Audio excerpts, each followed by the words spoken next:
When juxtaposing the jubilance of youth with the jaded drudgery of adulthood, few literary minds have paired the sweet and sour quite like Roald Dahl.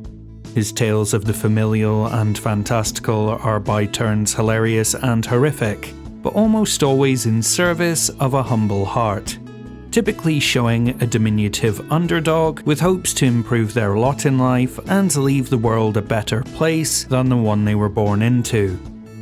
You did it! You did it! I knew you would! I just knew you would! Translating these eccentric yarns for the big screen has proved a bountiful, if occasionally mixed bag. For all these wonderfully wretched witches, there's the witches. With every whimsical Willy Wonka and the Chocolate Factory, we must endure a Charlie and the Chocolate Factory. Wasn't that just magnificent?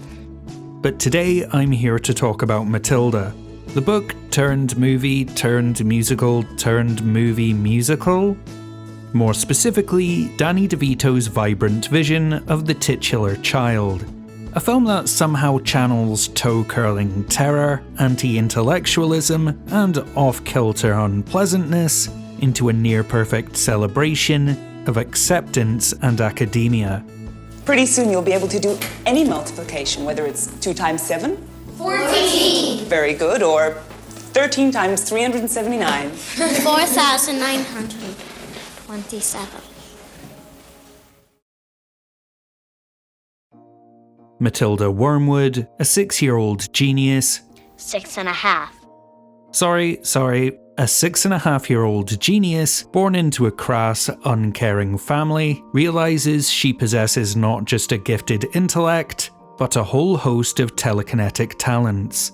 With her mind as a weapon, she sets out to teach her loathsome parents and hateful headmistress a lesson in revenge.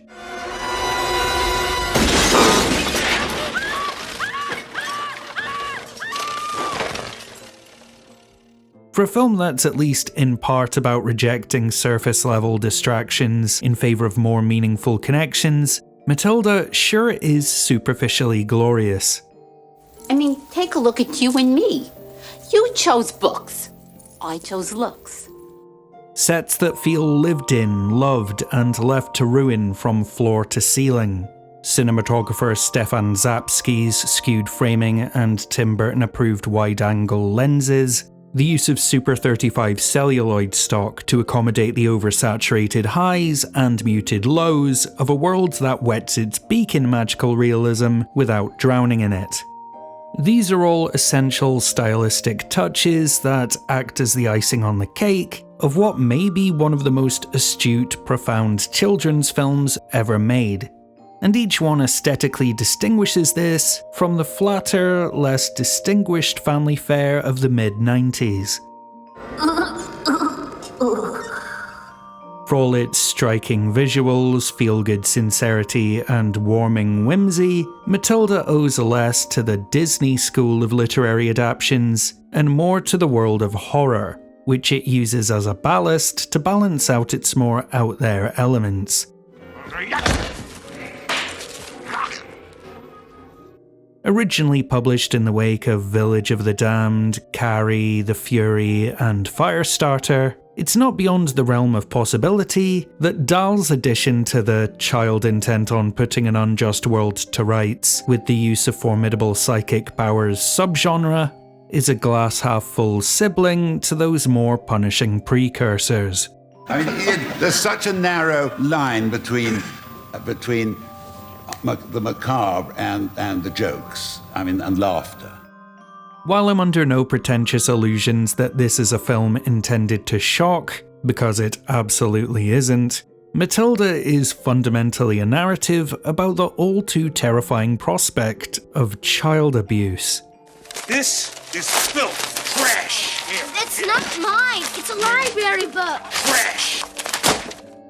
As smoothed out and pantomimed as many of its more troubling moments are, we're still witnessing the physical and mental exploitation of children, and a not insignificant amount of this story deals with adults that are as far from unimpeachable protectors as you could get.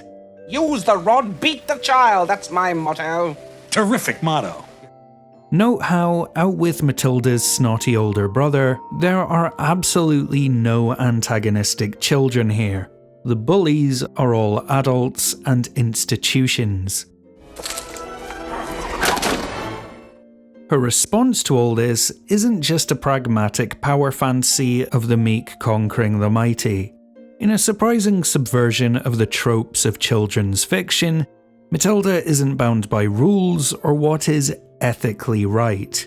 After all, ethics are standards set by authorities that have only been known to fail her. Instead, she acts on what she deems morally right. She'll gladly gaslight and petrify Trunchbull, not because it's societally acceptable, but because she deems it an appropriate punishment. She pranks and humiliates her father mercilessly, but still sabotages the feds who are investigating him because they're ultimately the worse of two evils. I really hope you have a search warrant. According to a constitutional law book I read in the library, if you don't have one, you could lose your job or even go to federal prison. Matilda is using her mind to tip the scales towards the side of good, chaotic as it may be.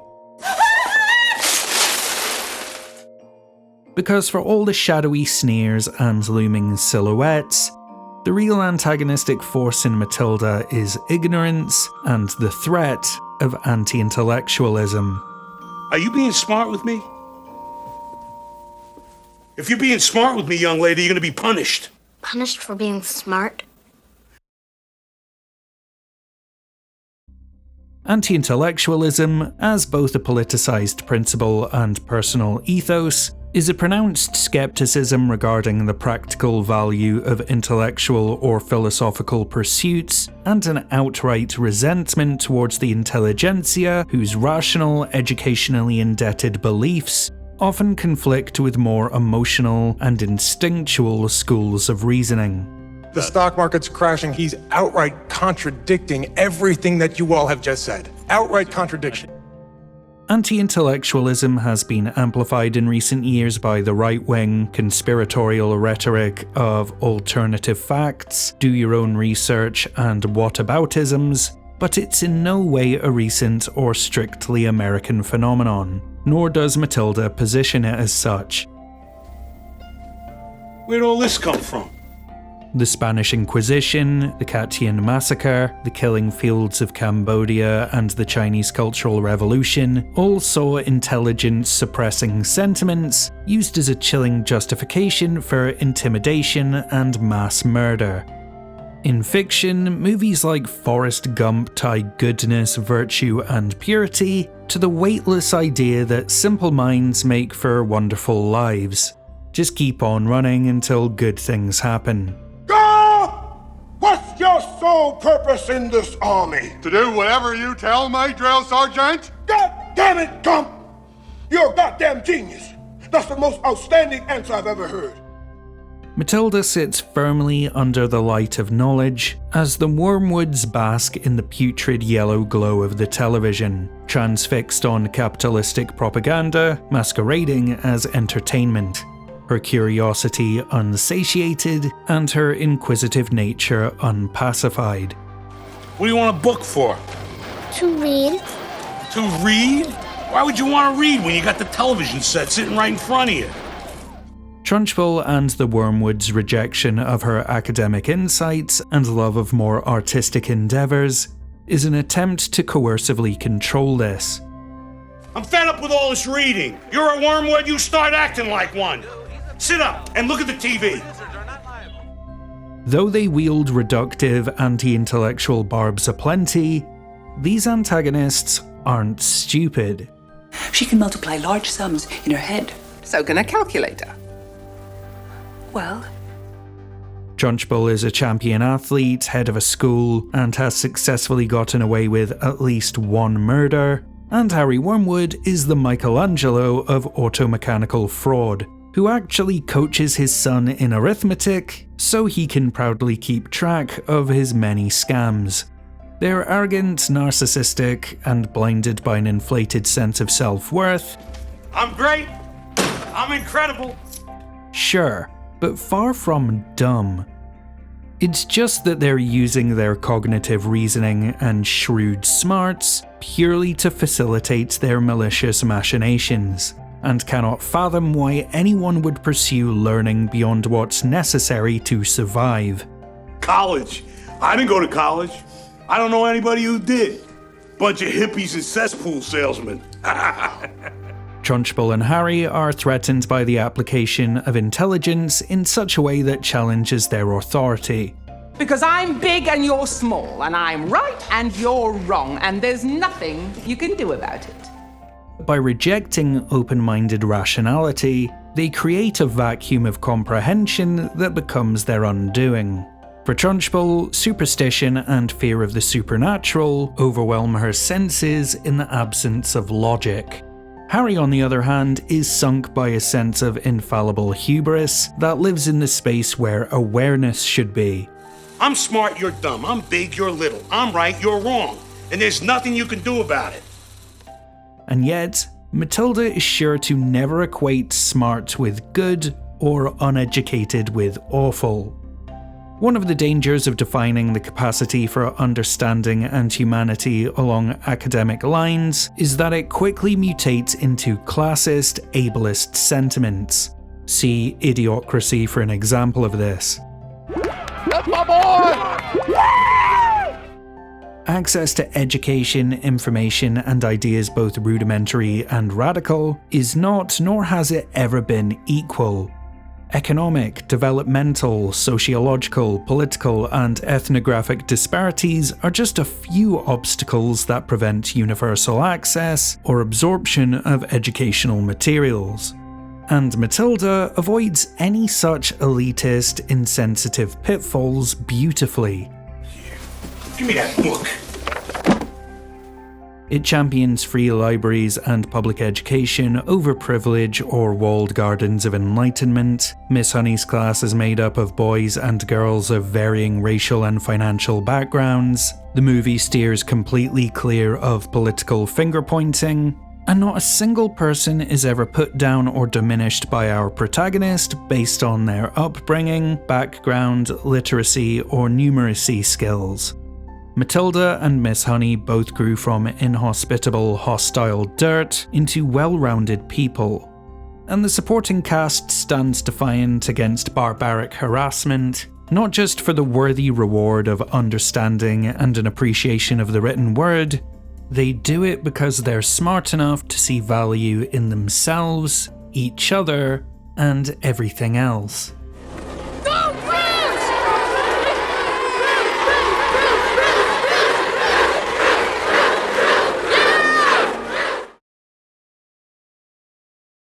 This is Danny DeVito. He's a good director. He's not mean in real life. He's nice in real life. Matilda is a film in which joy is an act of resistance, and the divide between the world of the reasoned and the canted wasteland of the willfully ignorant is an artificial barrier created by those who want to vilify thoughtful expression. Ew, ew, ew.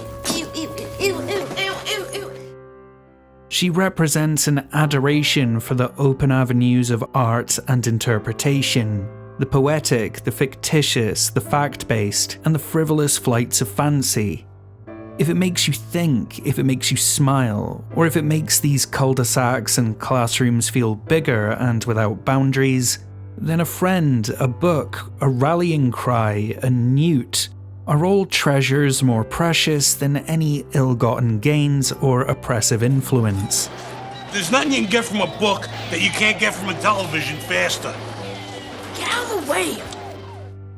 As much as I've talked about the layers and implications and the shadow and shade to be found amongst Matilda's problematic parentage and her eventual chosen family, for all the ruminations on failed authority figures, anti-intellectual discourse, and the autonomy of well-informed thought, I cherish Matilda because it's just really great.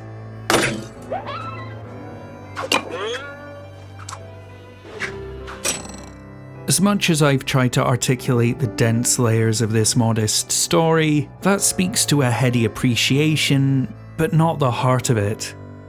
Without the exploratory gaze of interpretive film theory, without overcomplicating things any further, this is a film that makes me happy. It always has, and I don't doubt for 1 second that it always will.